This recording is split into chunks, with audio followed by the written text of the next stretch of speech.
आहत एक नई कहानी।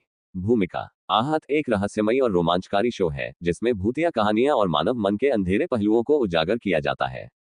आज हम एक नई कहानी लेकर आए हैं जिसमें प्रेम, धोखा और एक अदृश्य ताकत का जिक्र किया गया है।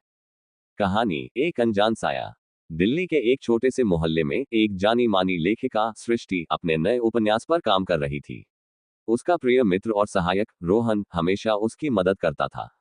सृष्टि और रोहन की दोस्ती के बीच गहराई थी, लेकिन सृष्टि को इसका एहसास नहीं था कि रोहन उसके प्रति प्रेम महसूस करता है।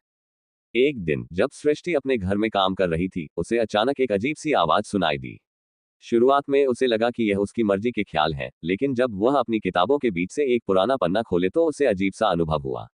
उस पन्ने पर एक अज्ञात व्यक्ति की तस्वीर और कुछ रहस्यमय शब्द लिखे हुए थे। तीव्रता से उभरती बातों ने उसकी जिज्ञासा को जगाया।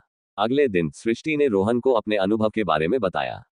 रोहन ने सुझाव दिया कि वे उस व्यक्ति के बारे में जानकारी इकट्ठा करें। दोनों ने मिलकर तलाशी शुरू की और कुछ ही दिनों में पता चला कि यह व्यक्ति कई साल पहले एक हत्या का शिकार हुआ था। स्थानीय निवासियों का मानना था कि उसकी आत्मा अब भी उस जगह भटक रही है जहां उसकी हत्या हुई थी।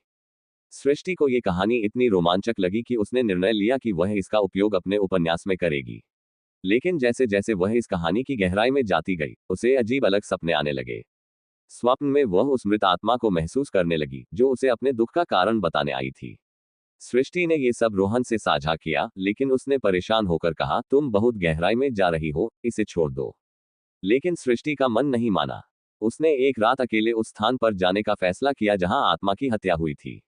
यह एक पुरानी हवेली थी जो अब वीरान थी। वहां पहुंचते ही उसे एक ठंडी हवा का झोंका महसूस हुआ और एक साया उसके सामने प्रकट हुआ। वह साया उसकी ओर बढ़ा और उससे कहा, मैं तुम्हारी मदद चाहता हूं। मुझे मेरी न्याय दिलाने के लिए चाहिए। सृष्टि घबरा गई, लेकिन उसने हिम्मत जुटाई और पूछा, तुम कौन हो? साये ने बताया कि उसका नाम अजय था और वह प्यार में धोखा खा गया था। उसकी प्रेमिका ने उसे धोखा दिया और उसके ही दोस्तों ने उसकी जान ले ली। अब वह अपनी आत्मा को शांति दिलाने के लिए संघर्ष कर रहा था। सृष्टि ने निर्णय लिया कि वह अजय की कहानी को लोगों तक पहुंचाएगी। उसने अपनी किताब में अजय के साथ घटित सभी घटनाओं को लिखा।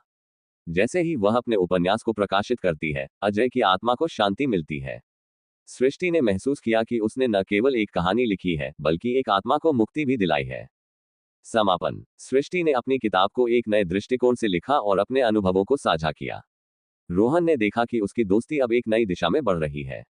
अंततः सृष्टि को एहसास हुआ कि जिंदगी की सबसे बड़ी कहानी वही होती है जो हमें खुद को, अपने दोस्तों को और अपनी भावनाओं को समझने में मदद करती है।